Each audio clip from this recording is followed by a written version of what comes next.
Forging links. Forging links. Forging links, one person at a time.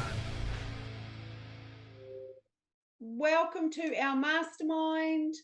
Today we are going to look at self-discipline, which is something that we could all use a bit more of, I am sure. I totally agree.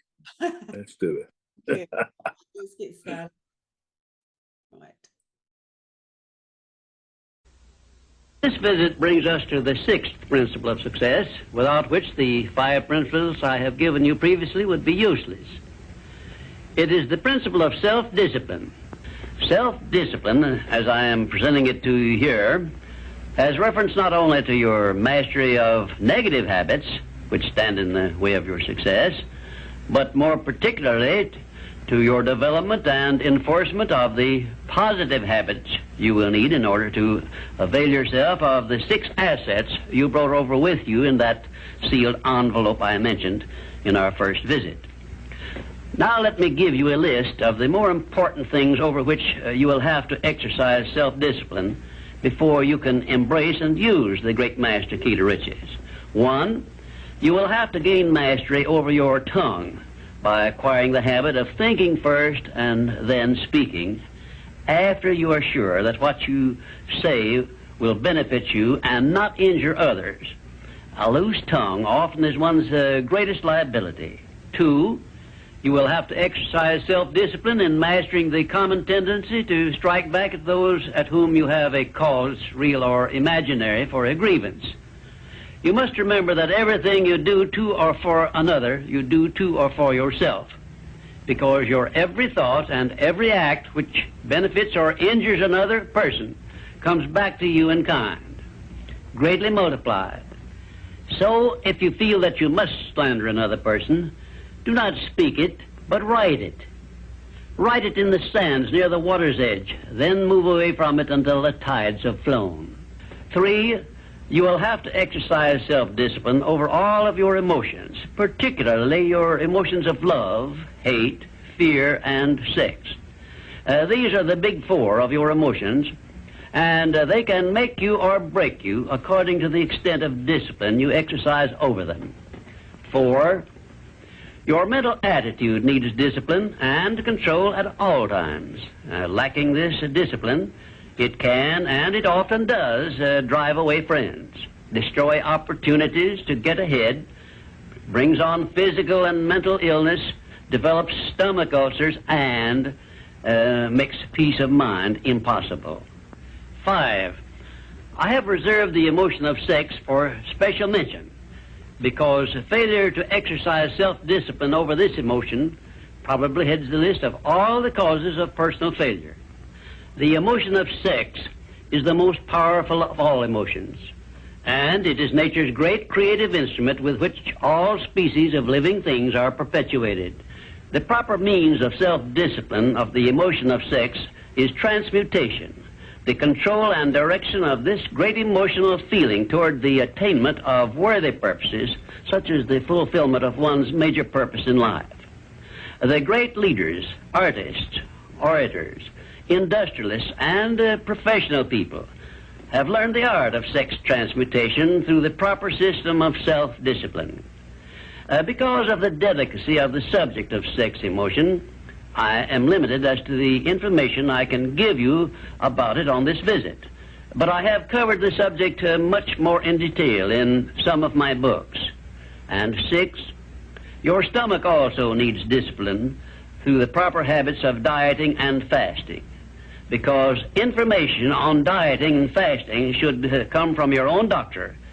I will not go into details concerning them, except to call your attention to the need for knowledge on this subject. Personally, I attribute my sound physical health mainly to the habits of dieting and fasting which I have developed through the years. And 7, you will need to exercise self-discipline in relation to religion and politics, because our country, which is the most acceptable form of society civilization has yet produced, is made up of people of varying beliefs in connection with both of these subjects. To be happy and prosperous in our country, we must learn to live and to let live, to give others the privileges we ask and demand for ourselves, and this often calls for strict discipline over self. 8. But I have reserved until the last my reference to the most important circumstances over which you must exercise the strictest of self-discipline if you are to embrace and use the great master key to riches. I have reference to your profound privilege of taking possession of your own mind and directing it to whatever ends you may desire. You cannot take possession of your own mind or direct it to definite ends without a practical system. I have devoted the better portion of my past life to the revelation and presentation of such a system. And I know that this system works because it has been successfully used by many millions of people throughout the world. The system is not only practical and workable, but it is so simple that anyone who is ready for it may master it and use it successfully. Its use does not call for a genius nor a great amount of formal education. It calls only for a will to take possession of one's own mind and a definite purpose to which the mind is to be directed. Self-discipline by Thomas A. Edison made him the world's greatest inventor, who revealed to mankind during the first half of the 20th century more of nature's secrets than had been uncovered during the entire previous history of civilization. Self-discipline carried Wilbur and Orville Wright through a multitude of failures and enabled them finally to give the world its first practical airplane, an achievement which has made the world smaller and changed the entire trend of civilization. Self-discipline helped Helen Keller to triumph over deafness, blindness, and dumbness, a combination of afflictions such as most people never experience. Self-discipline helped me to carry on through years of heart-aching discouragement and defeat and give the world the first practical philosophy of success based on the know-how gained by hundreds of men and women who spent a lifetime by the trial and error method in discovery of the principles which lead to personal success. Self-discipline is among the top-ranking features of all the great religions, including, of course, the Christian faith. And there are some people who believe that our major purpose on earth is that of developing wisdom through struggle and self-discipline. One thing is certain: no one ever becomes very wise without the aid of self-discipline, and no one ever finds peace of mind and happiness without the strict exercise of self-discipline. Self-discipline is the only means of transmuting sorrow into faith. It is the only means by which we may transmute hatred of others into the milder emotion of sympathy for them.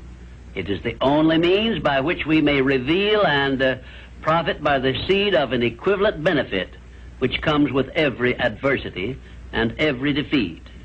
It is the only means by which we may shut out of our minds the deadly effects of past experiences of suffering and unpleasantness.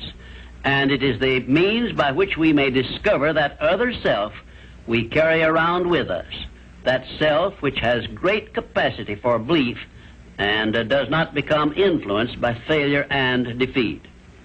Self-discipline can give us freedom from the fear of death, the most difficult to master of all of our fears. It can free us from the disease of hypochondria, the fear of imaginary illness with which so many people suffer and sometimes die. Self-discipline is the means by which we may think our own thoughts, live our own lives as we wish to live them, and remain forever free from the evils of fears and limitations which we have inherited from the dark ages before the dawn of civilization.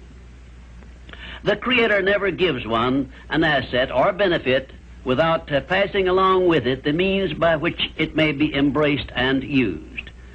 Self-discipline, therefore, is the means by which the Creator provided us with a method of embracing and using the only thing over which we have unchallengeable control, the power of our own thoughts. And now, until our next visit, may I remind you that the habit of taking the line of least resistance makes all rivers and some men crooked.